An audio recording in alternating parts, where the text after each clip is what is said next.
I think you're going to see this every night in the SEC. I don't know that there's a team in our league that can't beat anywhere, can't win anywhere, whether it's home or on the road. Tennessee might have a little bit of a separation because they look so good and so physical and deep, maybe a cut above. But you just look around the league. Georgia's a great example. Tom Crean has done a terrific job. They play with an effort and an energy and a confidence and a passion. As a coach, I can tell you their stuff's hard to guard. It's well thought out. He's got them believing. So we're very pleased with the win. It is a great rival historically for Auburn. Georgia is a team that we need to beat for our fans. And also in recruiting, it's important. Georgia's got great talent, so deep, and there's plenty of players for Georgia and Auburn and lots of different folks. But it's important that we maintain a level of competitiveness against them. So, and our Georgia kids all played well, and I thought our team responded very well tonight.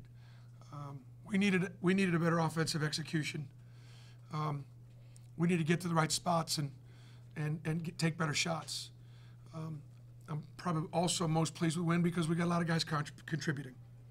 Those are the most pleasing wins for me. Thought the bench did a terrific job.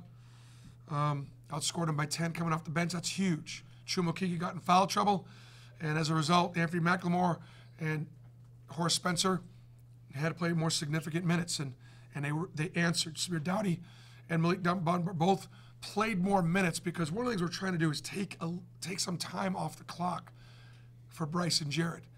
They both played 38 minutes against Ole Miss. Jared probably played too many minutes in this game.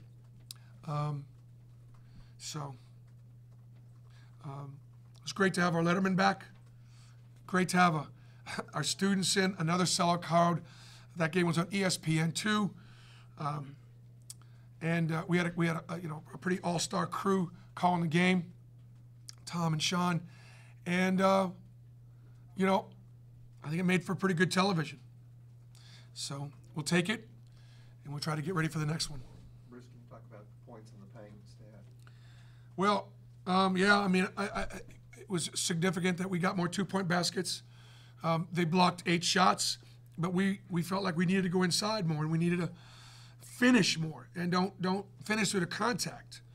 And I thought we did a much better job. I did a better job play calling and getting us in a better spot. So, and our kids did a good job executing. But that's really important that we weren't so reliant on a 3. I mean, they went on the road and shot more free throws than we did. And we got more points in the paint than they did. So we got in the paint a lot, and that's the way it is in the league. They went to the line more than we did. Bruce, you guys got pushed around at Ole Miss, and the thought was Georgia's a pretty physical team too.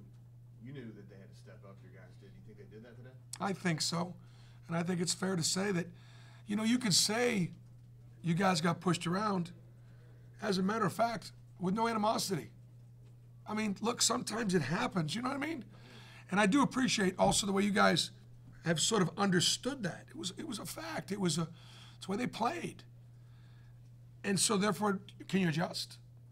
Can you step it up or, whatever? And I told you Ole Miss was good, or I thought they were good. They were good. They outplayed us. Bruce, just to have Anthony, he said he felt like he had a little bit of that spring back. What did you see out of him today? That's the closest he's looked to a guy that was first team all defense and a key player for us a year ago. Anthony gets to be doing what he's doing there, and we're a different club. Different club. How big of an advantage is it to have Anthony and Austin, 2 centers with really different skill sets? It's a tremendous advantage as a play caller because you have the run game and the pass game. You got Anthony that can stretch the defense with his 3-ball, and you got Austin that can get real man points to the paint and screen and cover somebody else's horse. And so we need both. And so I guess Obi got in a little foul trouble, and that was a factor in the game. When they went small, that bothered us too. You know, Tom is able to, he's able to get his guys good looks, whether they're big or small, and he's played both styles before. So when they went small, Austin had to guard Claxton, and that was a tough matchup for him on the perimeter. And Georgia and Coach Crean took advantage of it. Just follow up on that, Coach, on Nick Claxton, a guy that seems to be emerging. What do you see with him? How do you prepare for him? Well, I thought Claxton and Hammonds have both blossomed this year under Coach Crean and their coaching staff. And I told them both that after the game. Claxton he's a pro. He's got the length to block shots. He's got the perimeter game. He's got the feel. He's got skill set to handle, and he's tough. He's not pussy. He gets a little bigger, he's going to dish it out even more. And they ask Ray Sean to do a lot because they really don't have a point guard. They don't have a point guard. They're kind of by committee, and so, you know, he doesn't have that guy who could just, like I do. I can put the ball in Jared Harper's hands and say, run my team. Do you take it as a good sign when you see Jared Harper didn't shoot the ball that well Wednesday night? Comes out, hits a three, 22 seconds into the game. Is that something you look towards? That's a good sign that he's. Yeah, I mean, Jared's a confident player, and you know what I was as pleased about though is he had a couple of 2-point baskets. He only had 1 turnover. He was locked in a little bit more defensively, communicating. But he's a dangerous, dangerous player. You have to show out on him on a ball screen, otherwise he'll shoot behind the screen. That opens everything up. That opens up all your ball screen offense, is the ability to have both Bryce Brown and Jared Harper who could shoot behind that ball screen. And Samir Dowdy, who, you know, not known to be a 3-point shooter coming out of ECU, grind in the gym, just grind in the gym, and got really good play out of both Samir and Malik at the 3 spot. So that's back-to-back games. We've got really good play out of the 3 position. Bruce, defensively, do you still think you guys are giving up a few too many open looks out on the perimeter? Crean mentioned that he felt like they missed a lot of opportunities on the outside. Well, they made 11 threes, and they shot 38%. I think they'll take that. You know, our goal was to shrink the paint. Our goal was to try to make them beat us from 3, not 2, because I thought they were better from 2 than 3. And I mean, if you let Georgia drive it downhill and get to the rim, or you let them just post up, I thought we did a pretty good job at a post-up game. He likes to isolate Hammonds and Claxton and Obi, and they didn't get quite as many touches. Part of it is the ball pressure. When you're handling the ball out away from the basket, it's a little tougher to get those guys those inside touches.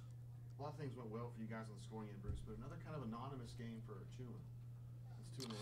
Just foul trouble. Just foul trouble. Okay. Yeah, just foul trouble. He only played, you know, under 20 minutes. So yeah. Do you think though that little pump fake and drive and dunk might help him break out that slump a little bit? He will take what they give him. He'll be all right.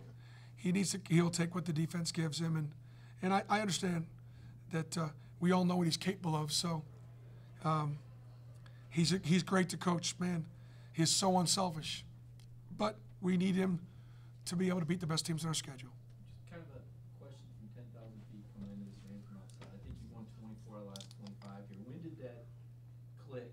When did that start to happen for you? You saw it happen at Tennessee. When did you start to get that kind of advantage here at Auburn? It was the chicken and the egg here at Auburn. Which one do you need to have first? Do you need to win to get people to come? Or will they come on the promise that you're going to win? And that's what they did at Auburn.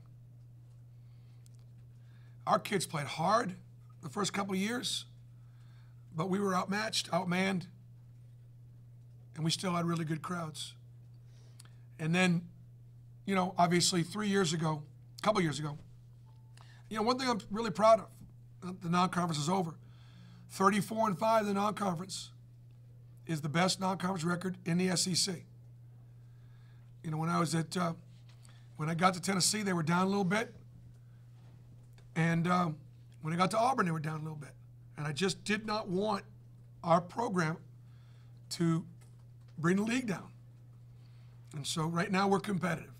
Right now, that's all we are. We won a championship a year ago, but right now, all we are is competitive. We got a long way to go.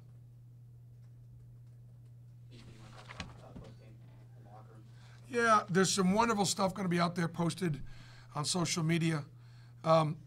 We were able to put Cole Blackstock and Will McCoy on scholarship. 2 walk-ons that have been here 4 and 3 years. They're great kids, great student athletes, hard workers, great students, great families, and they didn't do it for the reward. They came into practice every day. Cole had to go up against, he got up against all of our big guys over the years, battle, make them better. Will actually came and ran a little track and threw the javelin a little bit. Pretty good athlete. Will McCoy got a chance to play for us a little bit, maybe someday, maybe this year, maybe next. But they didn't do it for the glory. They didn't do it for the scholarship. They didn't do it for what was in it for them. Sometimes you do the right things just because it's the right thing, and then every now and then you have an opportunity to reward that. And so I'm really happy that Auburn was able to reward a couple of really terrific Auburn men. The best part about the whole thing, go take a look at the Auburn Tigers, and you'll see the celebration in the locker room. By far, the greatest thing about the whole thing, hugging on those families and the way our players responded to their teammates, getting on scholarship. Thanks, guys.